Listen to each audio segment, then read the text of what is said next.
بسم الله الرحمن الرحيم. الحمد لله رب العالمين وهو ولي المتقين، وأشهد أن لا إله إلا الله وحده لا شريك له، وأشهد أن محمدا عبده ورسوله صلوات الله وسلامه عليه. بلغ الرسالة وأدى الأمانة وترك أمته على المحجة البيضاء ليلها كنهارها لا يزيغ عنها إلا هالك. أما بعد، فإن خير الكلام كلام الله، وخير الهدى هدى رسول الله صلى الله عليه وسلم، وشر الأمور محدثاتها، وكل محدثة بدعة، وكل بدعة ضلالة، وكل ضلالة في النار. We come to part 2 concerning obeying the rulers that Imam Ahmed ibn Hanbal spoke about. And we'll finish, inshallah, this section with today's class, although we can extend it.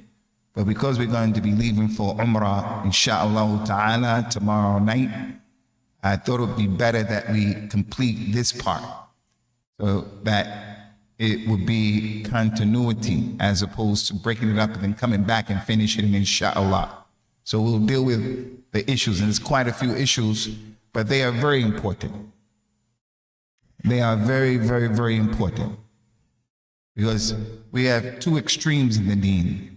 We have the extreme to the right and the extreme to the left, and Islam tells us to be in the middle. So in this issue of the leader of the Muslims and the hukam, we have people who are extremists. They are extreme in their desires and their emotions, and others are extreme in they'll obey some rulers and they won't obey other rulers, like what we find as it relates to Palestine and Hamas. And we'll come to that, inshallah. Then we have the extreme of the people who don't even acknowledge whatsoever that this is from the religion. And they want to make khuruj, and they want to revolt, and they want to fight the leader of the Muslims, regardless of what is going to be the result of their khuruj and their efforts. We have to be in the middle. And the middle path is the sirat al-mustaqim. Ihdina sirat al-mustaqim. Ihdina as-sirat al-mustaqim. Sirat al-ladhina an'amta alayhim. Guide us to the middle path, the path of those who you gave your ni'mah to. The scholars of hadith, the ulama of the past, one of the interpretations, the tafsir of Sirat al-Mustaqim, is the madhab and the tariqah and the maslak of Abi Bakr and Umar. So in this issue, we have to be in the middle. What's the middle? The middle is what those companions were upon. And they had ijma and ittifaq in this issue. So we'll read, inshallah, what Imam Ahmed said, and bear with us. We'll get through it, inshallah. Point number 53, and whoever revolts against a Muslim leader from amongst their leaders, after the people, the Muslims have agreed upon him, and they are united themselves behind him, and after they have affirmed that the khilafah and the rule and the judgment is with him and for him, and he's the leader, in whatever way this khilafah may have been, he may have become the leader by their pleasure. They like the fact that he's the leader, and he became the leader by their acceptance. Or he may become the leader over them with force and domination, and he overpowered them and they don't want him, but he became the leader. So the one who's revolting against this individual, whether they liked how he became the leader, he became the leader because his father gave him the responsibilities of authority. He inherited it. He himself was from the Khawarij, and he overthrew the leader unjustly, and then he became the leader. Or the people agreed that he would be the leader, like with what happened with Abu Bakr and Umar and Uthman, radiyallahu anhu. If a person revolts against this individual, then he has disobeyed the Muslims, and he has contradicted the narrations of the Messenger of Allah sallallahu alaihi wasallam. And if the one who revolted against the ruler died, then he would have died the death of the people of ignorance. This is important. There's a hadith that the Prophet mentions sallallahu alaihi wasallam, man kharaja an at-ta'a thumma mata famaytatuhu maytatul jahiliyyah. Anyone who goes out of the authority of the leader and he dies in that state while he's revolting and he's out of his authority and he dies, then this is the death of the times of the Jahiliyyah, the pre-Islamic times where they didn't respect the leader. So if Fairuz is the leader over our community, as soon as I don't like something that Fairuz does or says, I revolt against Fairuz.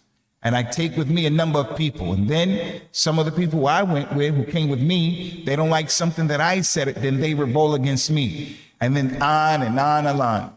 Alamu jara, that's how it is. That's how they work. In Jahiliyyah, that's what they would do. Or in Jahiliyyah, they wouldn't even see the leadership or the authority of anyone. So in Al-Islam, the religion that the Prophet brought, sallallahu alayhi wasallam, anyone who, the leader, he didn't say if he was a good leader or a bad leader. He didn't say you like him or you don't like him. If the people liked how he became the leader, if the people disliked how he became the leader, if he's a leader who was religious or irreligious, if you go outside of his authority and you die in that state, you have died the death of al-Jahiliyyah. And it's similar to that hadith about the slave who was abid with a hamza, not an ayn. 3 people, their prayer would not reach their necks. And one of them is the slave who runs away from his master. He's a Muslim slave, and that's his master. And he escaped and he ran away. As long as he's in that state and he prays, his salat won't be accepted. Now, a person who doesn't respect the narrations, he'll say, what is this? Roots. We are trying to get to the runaway, the runaway railroad, that railroad, Harriet Tubman. We want to go to Canada. We want to go up north. And you're telling me the slave shouldn't run off? Well, those are now Muslims, and that's the way they do it. In Al-Islam, the Muslim is an abid. He's a slave who has run away. His prayers won't be accepted. The Muslim from our community, he can't get his head around that. Because his understanding of slavery is the understanding of Western civilization. And no matter what you say, he can't get his head around it. We have other people who are like that as it relates to the ruler. If you go outside of the authority of the Muslim ruler and you die, the death, you die in that state, that's the death of a Jahiliyyah. He mentions sallallahu alayhi wasallam, man hamala alayna silahin falaysa minna. Anyone who revolts and fights against us, he's not from us. This is from the actions of the non-Muslims, fighting the Muslims. You're revolting. And when you revolt and you fight against the leader, we don't do that in Islam. There's an action of kufr, as the Prophet mentioned, sallallahu alayhi wasallam. Tabb al-Muslim fisq or fasuq. Wa qatlu kufr. When you curse a Muslim, you talk bad about a Muslim, this is bad behavior. You're fasiq, it's fisq. And if you fight the Muslim, then that's kufr. So that's the meaning of what Imam Ahmed mentioned. It is the ijma' and the ittifaq of the companions, that it is not permissible for a person to revolt and to fight against the Muslim ruler. Now I want to mention to you, this is important. I'm not going to read it myself, but if you have the ability to go to the book of Ibn Taymiyyah, Shaykh al-Islam, rahmatullah alayhi, has a book called Minhaj As-Sunnah, Minhaj As-Sunnah, volume number 3, page 390. We have that book here in Arabic. This should be translated. Ibn Taymiyyah mentioned the ikhtilaf of the people, and that there are 3 groups of people as it relates to this. If you have a ruler who's a bad person, should we listen to him or not listen to him? Should we obey him or not obey him? And he gave the opinions. He said, and the correct opinion is the opinion of Ahlul Hadith, the opinion of the Salaf, the companions, Ridwanullah alayhim.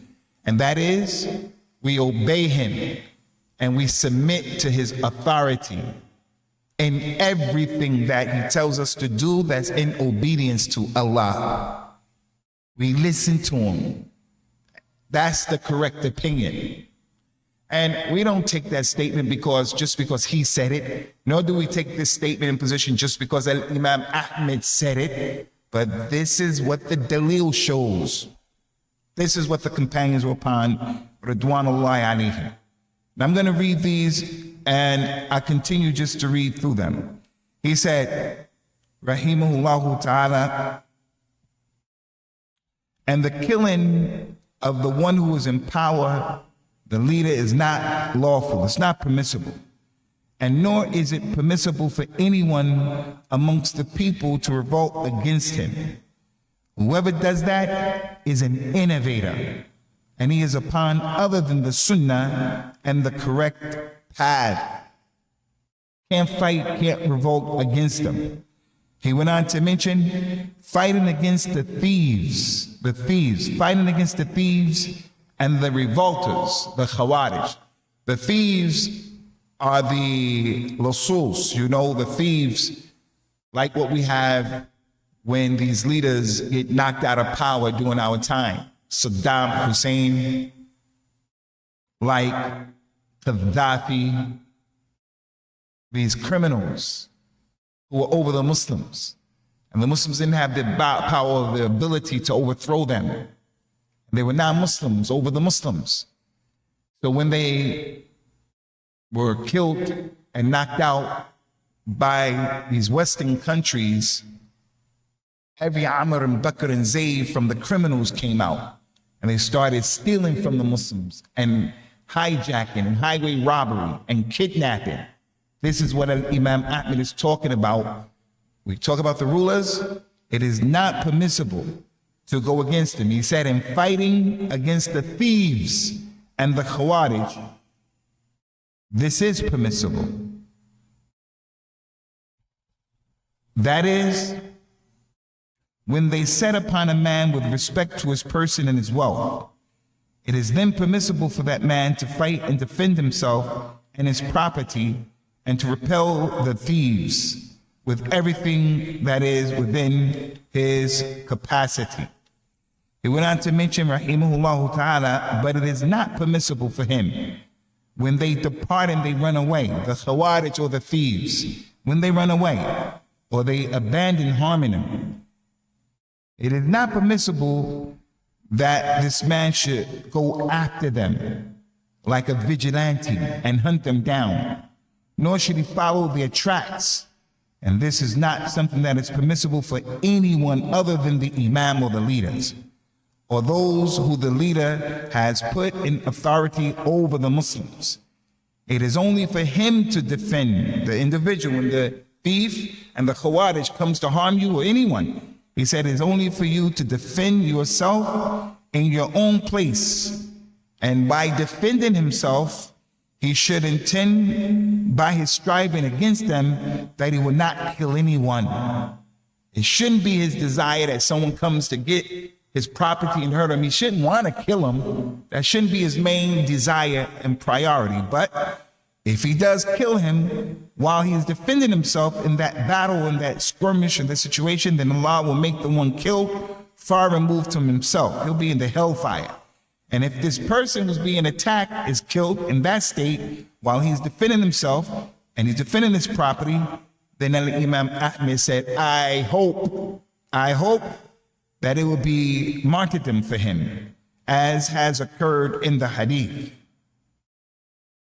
He said, and all of the narrations in this regard have ordered us to fight this individual, but it didn't order us to kill him, nor to pursue him, nor finish him off if he were to fall down to the ground or if he were to become wounded.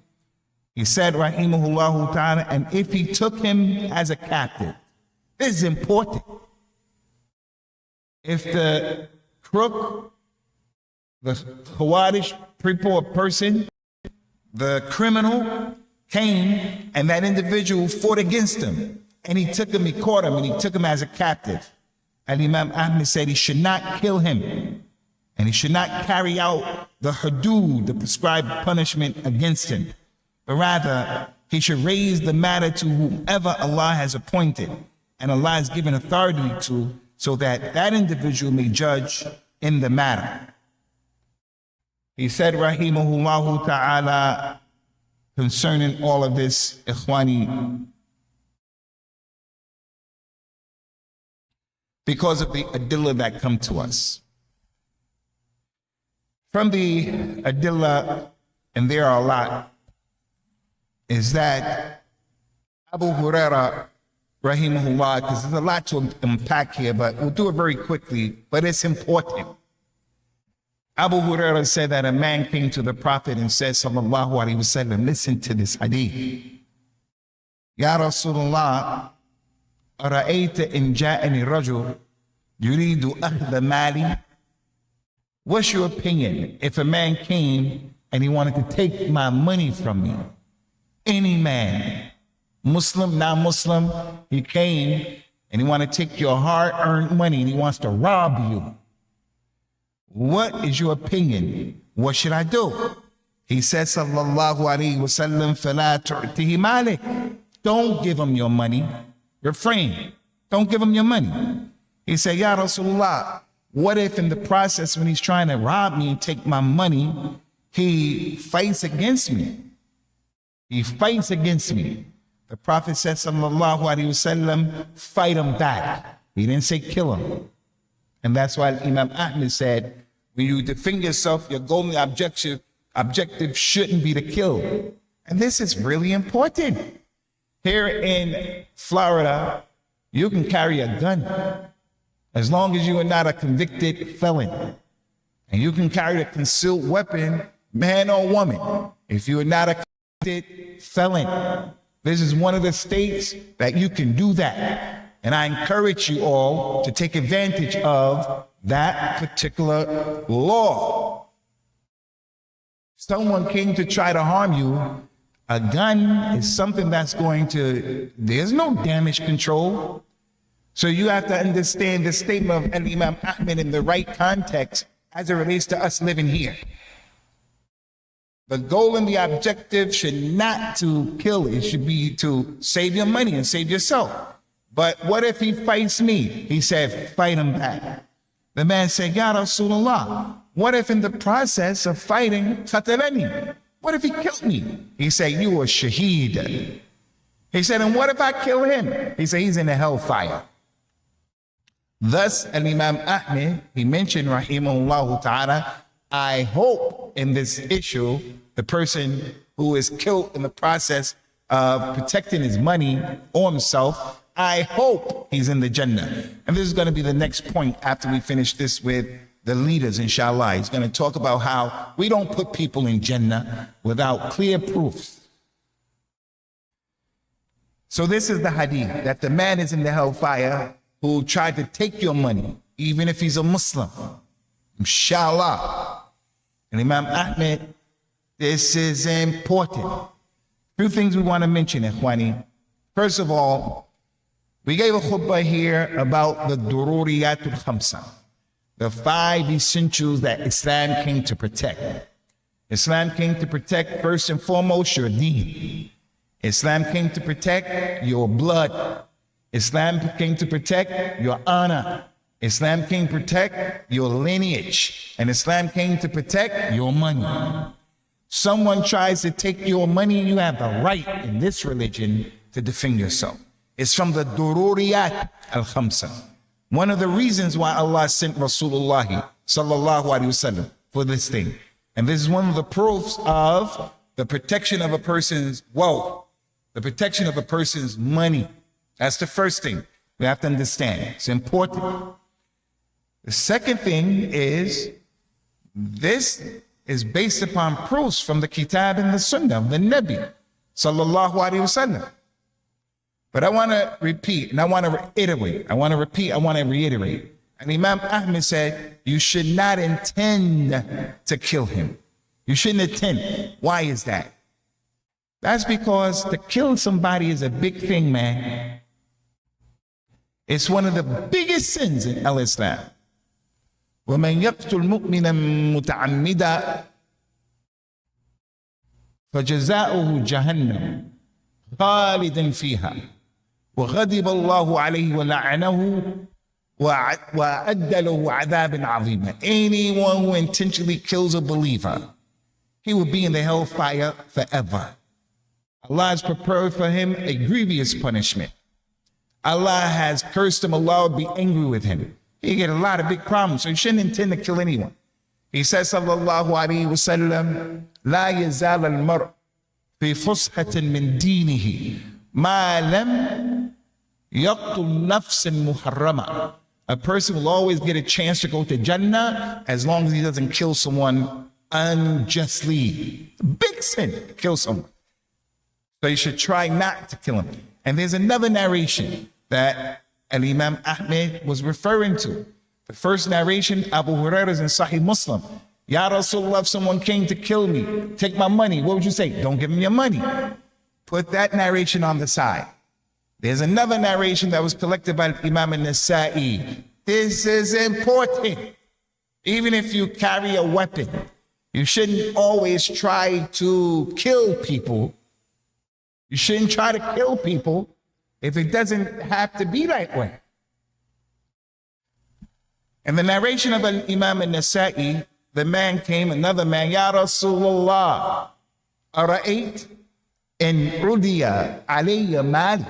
If someone tries to take my money and he tries to aggress and go beyond the limits and take my money, what should I do? He said, Fanshud billah. Tell him, fear Allah. Don't do this. He said, what if he doesn't agree? What if he doesn't listen? He said, Fanshud billah. Tell him again, don't do this. Back up. Get yourself together. What's wrong with you? Go get a job. Are you crazy? You're going to get in trouble. I got something for you. But what if he doesn't listen to me again, Ya Rasulullah? He said, Fanshud billah. Tell him a third time. Hey, you better back up. I'm telling you. What if he disagrees? He said, then fight him.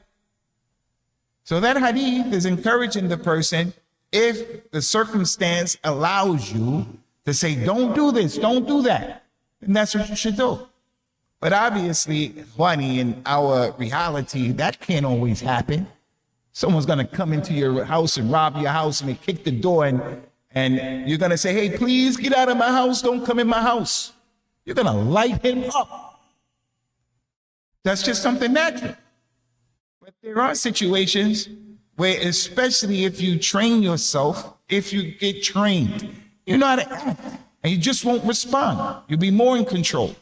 In our deen, we're talking here about the Khawarij and all this stuff, but it's still connected to our real lives, especially being in this environment that we're in Florida, where you can carry a concealed weapon, or in your own home, you have the right to bear arms. So you shouldn't try to kill people, but you have the right to defend your life, your honor, and your family. Allah mentioned in the Quran, Subhanahu wa ta'ala, إنما جزاء الذين يحاربون الله ورسوله ويسعون في الأرض فسادا أن يقتلوا أو يصلبوا أو تقطع أيديهم وأرجلهم من خلاف أو ينفوا من الأرض. Verily, the reward of those people who wage war against Allah and His Messenger by doing actions like this in the earth. They wage war against Allah and His Messenger. and they seek to spread fasad in the earth, their reward is you should really decimate them. يُقَتَّلُوا تَقْتِيلًا. You really deal with them in a strong way. Or you should crucify them. Or you should cut their hands off on one side and the foot off on the other side, so that he won't be able to lean. When he has to limp, he'll be using this hand to limp, and he'll be limping on the right foot. They cut off this hand, so he'll use the left hand to limp, to put his weight on, the crutch. And he has to put weight on his right foot. Cut that opposite foot off so that he lost all of his balance, all of his equilibrium. That's a serious rule in Islam. Because he made fasad and fitna in the earth, like what we see right now in Palestine. Who does that to people? Who does that to people? That kind of murder. That kind of murder. So that's a dalil in our religion. Another dalil is what Allah Ta'ala mentioned, and that ayah we have to mention. There's ikhtilaf between the scholars. Why was that ayah revealed? Some of them are of the opinion that it was revealed because of a tribe called Al-Uraniyun. Al-Uraniyun. They were a tribe of people who became sick in Al-Medina. Their stomachs became bloated, their eyes became sunken in, their skin. It seems like they had that sickness, hepatitis. That's what it seemed like. But Allah knows best. The whole tribe became sick. They came to the Nabi sallallahu alaihi wasallam and they asked him, can you help us? Give us something? Dua, medicine? He said, go out to where we keep the camels of zakat.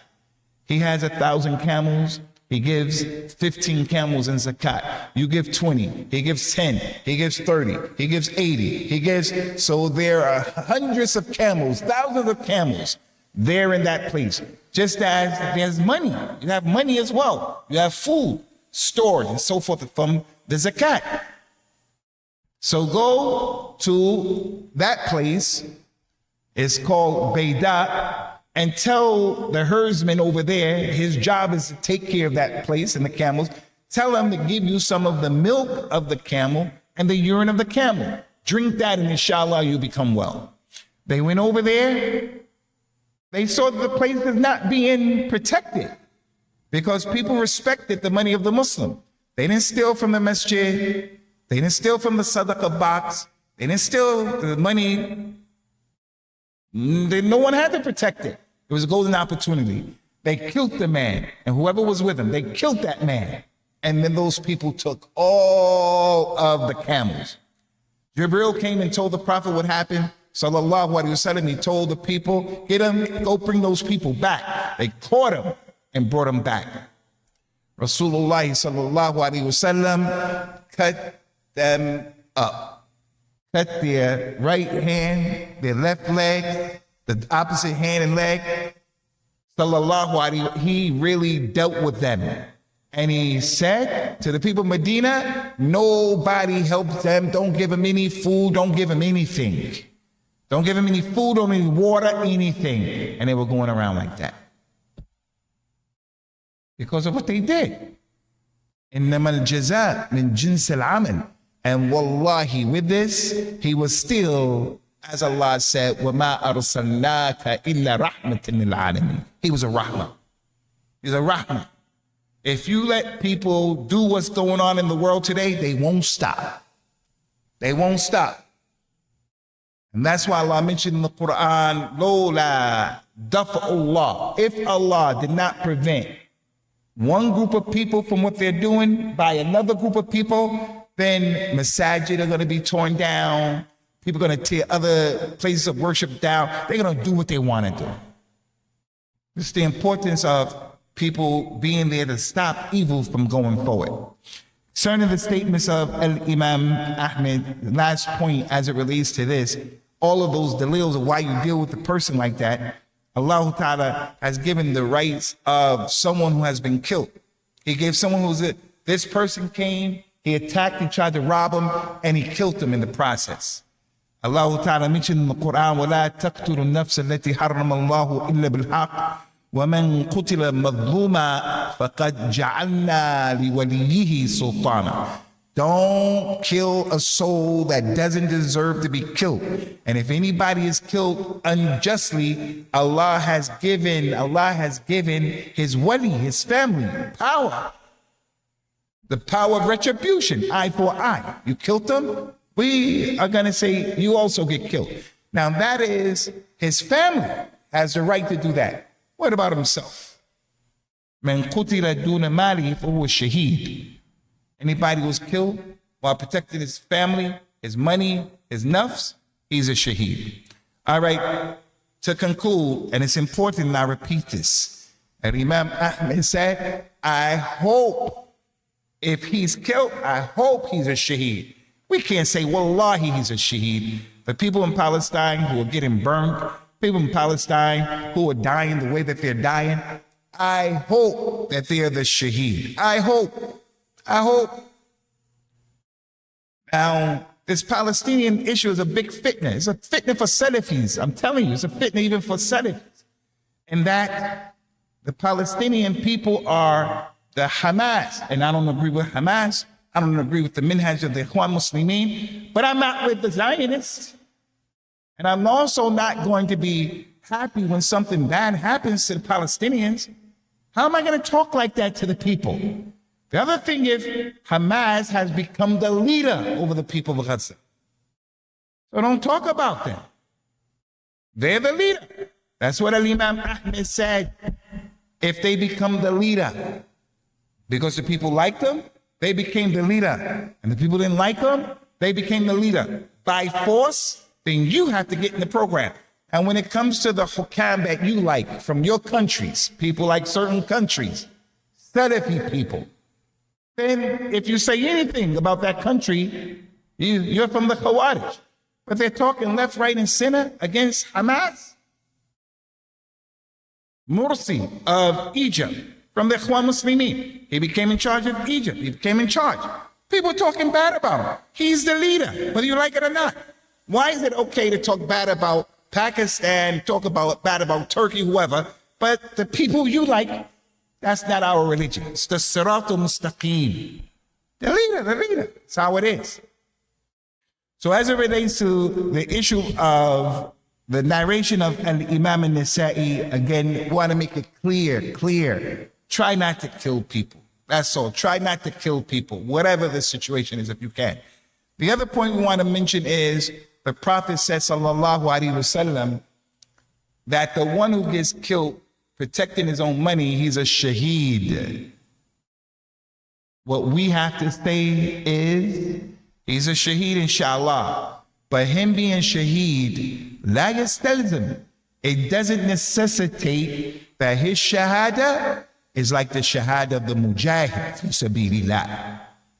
The mujahid, alladhi jahada bi nafsihi, he made jihad and he was killed.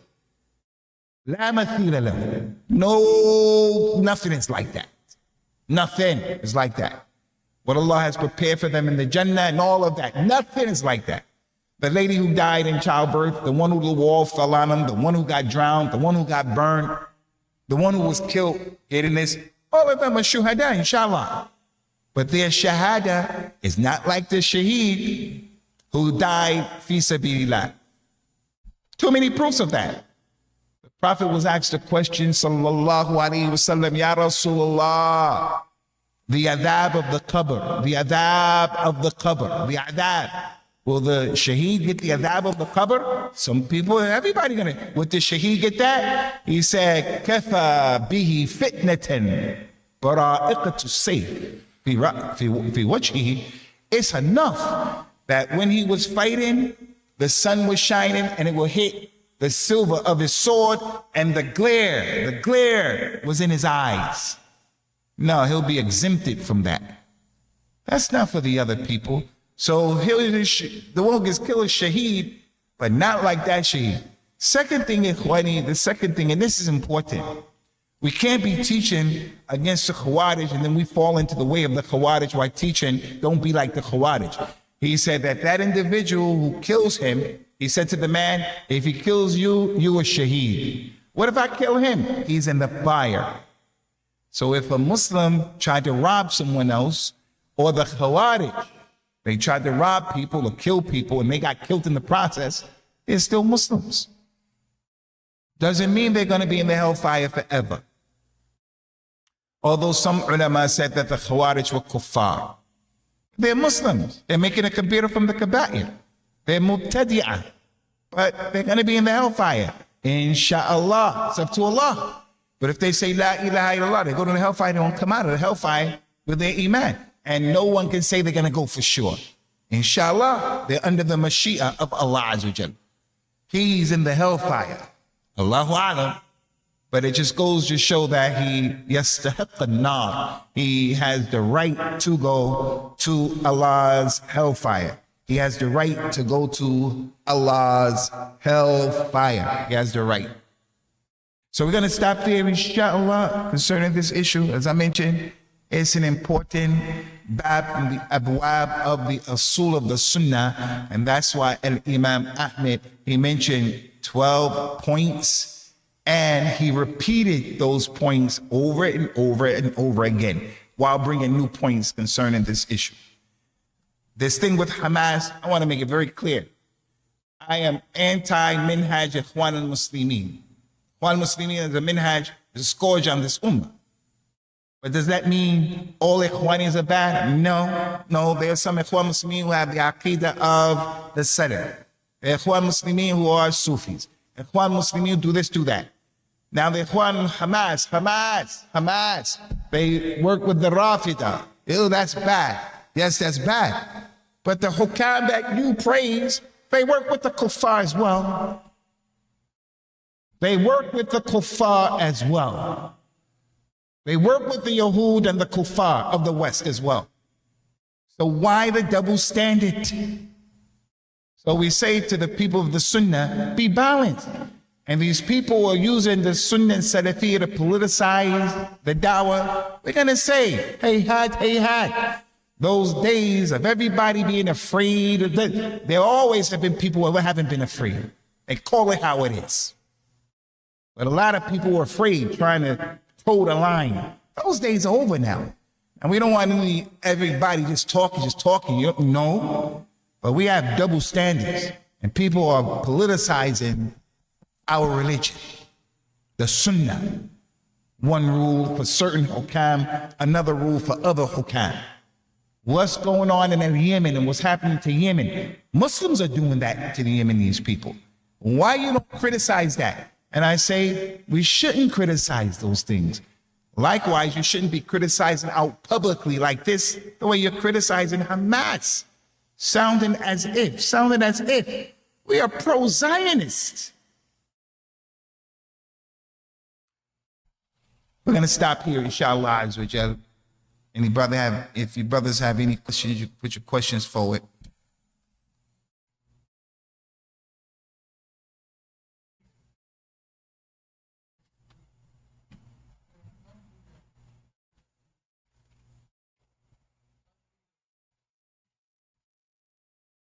That's a good question. We are in America. We're in a country where there's no Muslim leaders here. The leaders over us are non-Muslims. And that's something and a situation that Muslims should not intentionally put themselves in, or if they find themselves in that situation, they shouldn't look at it as being light and easy, because al-walan bara, Allah has made that. لا يتخذ المؤمنون الكافرين أولياء من دون المؤمنين. All of those ayat. وَلَن نَجْعَلْ لِلْكَافِرِينَ عَلَى الْمُؤْمِنِينَ سَبِيلًا. We didn't make the non-Muslims over the believers. This is not our religion. So if we're in this state, as the Muslims were in this state when they went to Ethiopia, running for their religion, to practice their religion, then you practice your religion to the best of your ability. And you obey the land, the law of the land. You obey the law of the land in that society, as long as they don't disobey Allah and His Messenger. If we were in any Muslim country, Saudi Arabia, Kuwait, Qatar, Bahrain, any Muslim country, and they told us to do something, practice Halloween, do a Christmas tree. They told us, go to the concert. They told us to do anything in any Muslim country. We're going to say, no, we're not going to do that. But do we make khuruj? No, we say we're not going to do that. And that's a Muslim country. So what about the non-Muslim country? We're not going to listen to them. So we obey Allah, we obey people conditionally, as long as they obey Allah and His Messenger. And we mentioned that in the first class. Ya ayyuhalladhina amanu ati'u Allah wa ati'u Rasul wa ulil amri minkum. Oh, you believe. Unconditionally obey Allah, unconditionally obey His Messenger, and obey those who are put in authority over you conditionally. Don't obey them unconditionally, and you fear Allah to the best of your ability. Any more questions? Ikhwani, tfaddal. Tfaddal.